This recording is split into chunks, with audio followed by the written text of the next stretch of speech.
नमस्कार मित्रों। सोना बनाने में पहले आपको इन भारतीय मूल किताबों की जानकारी होना आवश्यक है। इसके विषय में आप शायद नहीं जानते हैं तो जान लीजिए। इन्हीं के कारण हमारे देश में उन महापुरुष ने सोना बनाने की क्रिया को अंजाम दिया और पुस्तकों का निर्माण किया।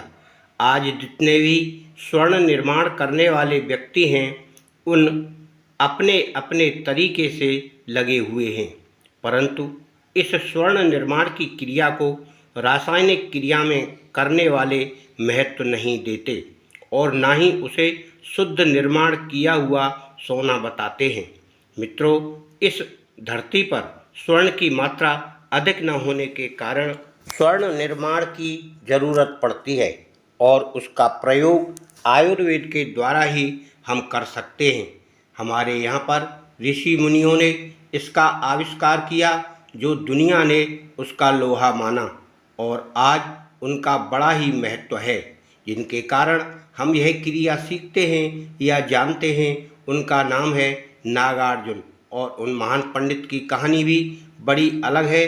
उनके जन्म के विषय में बहुत सारा रोचक तथ्य हम यहाँ डाल रहे हैं। आप उसे जानकर आश्चर्य में पड़ जाएंगे, क्योंकि वह बहुत भाग्यशाली और धर्मात्मा, इंद्रियों को वश में करने वाला पुरुष था। इंद्रियों को वश में करने वाला, तपस्या करने वाला और अपने परमार्थ के लिए कुछ करने के उद्देश्य से उसने स्वर्ण निर्माण की क्रिया और पानी पर चलने जैसी क्रियाओं को अंजाम दिया, जिसे हमारे ग्रंथों में वर्णित स्वर्ण तंत्रम या रस तंत्रम में देखा जा सकता है। सबसे महत्वपूर्ण नागार्जुन की क्रिया हमें उस क्रिया तक पहुंचाती है जो स्वर्ण निर्माण में कार्य करती है और उन तत्वों को शोध करके किस प्रकार से इस क्रिया को करते हैं, यह सारा विवरण उनने दिया हुआ है। आज हम इस छोटे से तथ्य को, जो शायद आप नहीं जानते हैं, बताते हैं। उनके जन्म के विषय में भी बहुत ही बड़े रोचक तथ्य सामने आते हैं, क्योंकि वह बहुत ही बुद्धिमान होने के साथ साथ संकल्प शक्ति भी रखने वाले व्यक्ति थे। नागार्जुन पैदा होने से पहले ही कहानी आप सुन लीजिए। नागार्जुन के पिता एक ब्राह्मण जो विदर्भ देश में रहते थे, आजकल नागपुर महाराष्ट्र में उसको जाना जाता है, और वहाँ पर इस बच्चे का जन्म हुआ।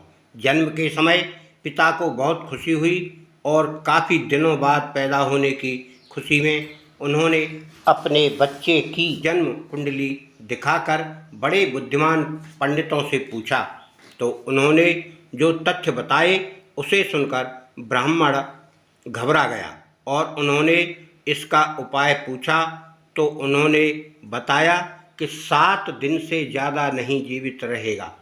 इसके लिए आप 100 गरीब ब्राह्मणों को भोजन करवाओ तो इसकी उम्र बढ़ सकती है।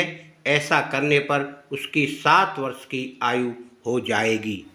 ऐसा सुनकर ब्राह्मण ने उचित समय पर गरीब ब्राह्मण और गरीबों को खाना खिलाया और उस बच्चे का इंतजार किया, और बड़ा होने पर उन्होंने उसे जंगल में छोड़ दिया। जंगल में भेजने के बाद वह उसको ईश्वर के भरोसे छोड़ दिया। जंगल में घूमते हुए उनको एक ब्राह्मण के रूप में बहुत ही प्रभावशाली ब्राह्मण व्यक्ति दिखाई दिए, जो उसे नालंदा विश्वविद्यालय ले गए और उसकी पढ़ाई, खाने का इंतजाम किया। और वहाँ के प्रधान आचार्य शरद जी ने उनकी देखरेख करते हुए कहा कि तुम यहाँ जब तक चाहो तब तक रह सकते हो और विद्या अध्ययन कर सकते हो। ऐसा करते हुए नागार्जुन वहाँ पढ़ने लगे और विद्या अध्ययन करते हुए उन्होंने अपने जीवन में बहुत कुछ प्राप्त कर लिया, जो दूसरे विद्यार्थियों से बहुत अधिक था। इस प्रकार से उनका नाम नागार्जुन वहाँ रखा गया। और फिर एक बार अकाल पड़ने के कारण लोग भूखे मरने लगे, समस्या बहुत हो गई और विश्वविद्यालय के आचार्य को बहुत चिंता हुई। तो उन्होंने उस अकाल के समय के लिए कुछ उपाय सोचा। तो उन्होंने नागार्जुन से कहा कि तुम इस अकाल से बचने के लिए समुद्र के उस पार जाओ और वहाँ एक ऋषि रहते हैं, उनसे स्वर्ण निर्माण की क्रिया सीख कर आओ। नागार्जुन समुद्र के पार करने के लिए चल दिए। उन्होंने बट वृक्ष के 2 पत्ते तोड़े और एक पत्ते पर बैठकर उन्होंने अपनी विद्या से उस समुद्र को पार कर लिया। तो वहाँ बैठे ऋषि से उसने मुलाकात की। ऋषि आश्चर्यचकित होकर पूछने लगे कि तुम वहाँ से आए कैसे?